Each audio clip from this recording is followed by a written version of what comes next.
Hi guys, welcome back to Rolling Stonks.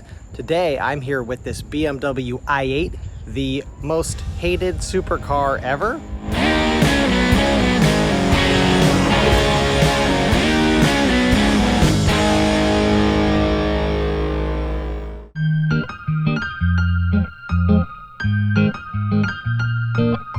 A lot of people hate this car, and today I'm going to show you guys why people might hate it and whether or not it's worth all the hate. A lot of people don't like the look of this car, which I think they're kind of crazy because I think it's a really cool looking car. It's sleek and its curves are really cool and really unique, and I think the designers did a great job with it. But some people think that it looks like it's a car giving birth to a Porsche or something weird like that. Another reason people hate this car is because it's a hybrid.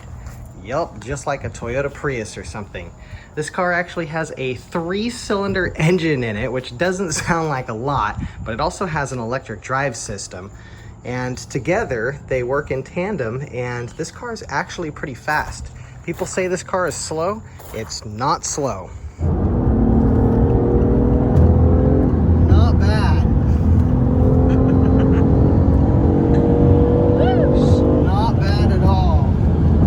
Now there are some things I don't like about this car, and mainly it has to do with how smart this car thinks it is and how dumb it actually is. On the front here there's some sensors, and one of them is dirty here because the car constantly thinks that I'm going to hit something and it beeps at me when I'm parking it. It's really annoying, and I can see why someone would not like that. This here is actually a front-facing camera, and it's pretty handy, although you can see this one's kind of smudged up, so it's kind of hard to see this one because when you turn the camera on, there's just a big smudge in the middle of it. So great when it works, not so great when it doesn't work. I really think this is a beautiful car. This car actually has 2 energy ports, if you want to call them that. This one is actually the charge port. I wonder if I can get it open. Yeah, there we go. And that is where you charge the car. On the other side back here is a normal gas tank, and that's where you fill it with gasoline. I really like the fact that this car is a hybrid because not only does it get great mileage, you can charge it up at night when you're at home, and you can fill it with gas whenever you need to. One of the coolest things about this car is the doors. It does have billionaire doors. Yeah, these are actually called butterfly doors. They look cool, but in practicality, they're not so great. All right, let's see you get in this car. For all you ladies out there with husbands who have BMW i8s, this is how you get into a supercar with a dress. In a car that's already kind of hard to get into. You just gotta There you go, butt first, leg second. No problem. Look at this, she's even boom. There you have it, folks. When you get in, the door's kind of like right here, and you have to kind of get in like this and swing your legs over this really high thing. And when you get out, this door is right above you. So you get up and you're like, oh, doink, and you hit the door. So it's a little awkward to get into and out of. They could have done normal doors. It might have been more practical, but it certainly would not have looked as cool. The interior of this car is really nice. I really like what they did here with the blue LED light strips. We'll show you guys that in a separate clip. But the interior is very comfortable. It's a very nice place to be, and I really enjoy it.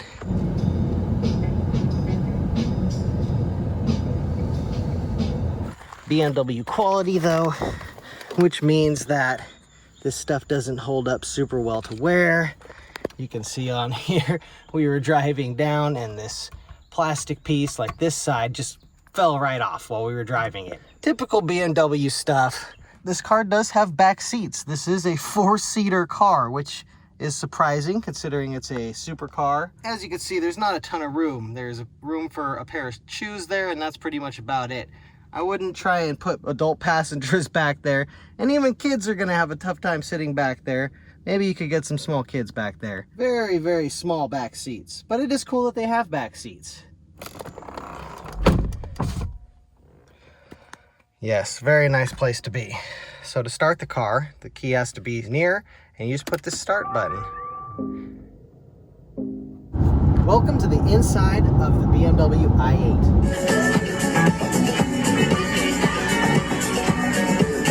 This car has several modes. Now, if you shift this stick here to that mode there, the dash instruments turn red and they switch to the sport mode. And the car has a lot more get up and go when you switch it to this mode. That's sport mode.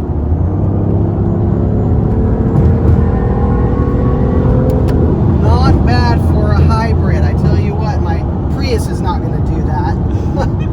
It also changes the sound in the speakers in the back of the car so that the car sounds throatier.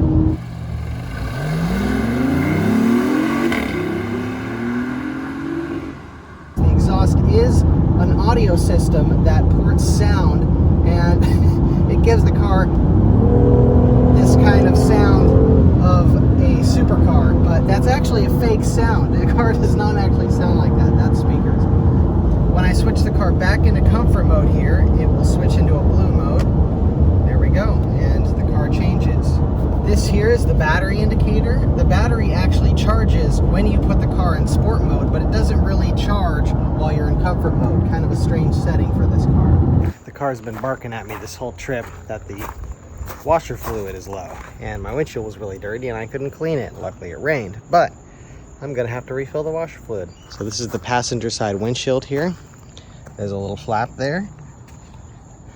We just, well, pop that off like that, and I'm gonna pour some water in there.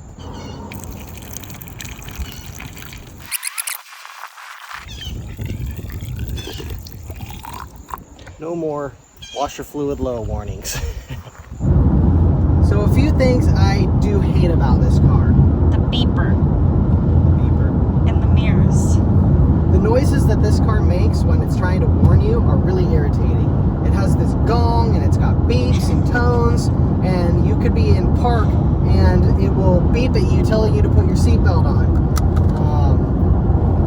Of course now the seatbelt's off and it's not giving me the beep, so it's kind of intermittent too. I don't understand why the car chooses to beep at you at certain times and not at other times, but sometimes it'll just start randomly beeping at you. There were some other things that I really hated about this car, and I've actually figured out that there's a way around them. For example, the seats. When I was trying to put my suitcase in the back, I thought you had to use the electrical buttons to move the seats back and forth, and it took a long time to do that. But I figured out that on the back of the headrest, there's actually a flap that you pull, and you can move the seat up. Also, this seat belt will come off of this thing here, and now there's all sorts of room for activities here. Another thing that was really irritating me was the side mirror. When I would put the car in reverse, the side mirror would point down and I couldn't see what was happening on the passenger side of the car because the mirror was pointed at the ground. Now there is a switch over here on the driver's side door, and if you push this switch, it will change the way the mirror works when you're in reverse. So we fixed that. Honestly, I don't hate this car. I actually really like this car. It's an awesome car for doing what it was designed to do, which is being a grand tour. I rented this car here out of Miami, Florida to do a South Florida road trip. We started in Miami, drove to Naples, drove up to Tampa, drove across the state over to St. Augustine, and now we're driving south back down to Miami, where we'll drop the car off to its original owner. The audio system in here is pretty decent.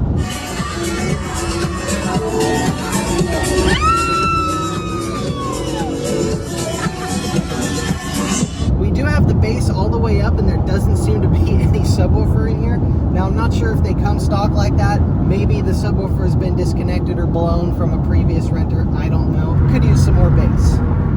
A lot more bass. The drivability of this car is really good. The car handles really well. I don't actually know what kind of suspension this car has, but it works very well. It's very comfortable, but it also has that nimbleness to it that you want in a car like this. The ride is very smooth, and I'm really enjoying being in this car, even for 2 to 3 hours at a time. I enjoyed the car so much on my vacation that when I got home, I started looking into buying one. That's when I found out why everyone hates this car. What changed my mind was watching multiple rants on YouTube posted by irate BMW i8 owners who claim things like spending $10,000 to fix the air conditioning system and even more to fix batteries and other expensive components specific to this car that BMW doesn't seem to even remember how to fix.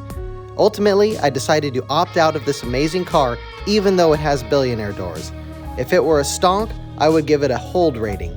If you are considering purchasing one of these, you may want to consider getting one with a warranty, or at least be prepared to drop 5 digits worth of energy into keeping it fully functional. If BMW had followed up this great car with a great service experience for i8 owners, I would likely still be considering buying one for commuting and grand touring. In closing, I think the BMW i8 is a great car for the money, as long as it doesn't break.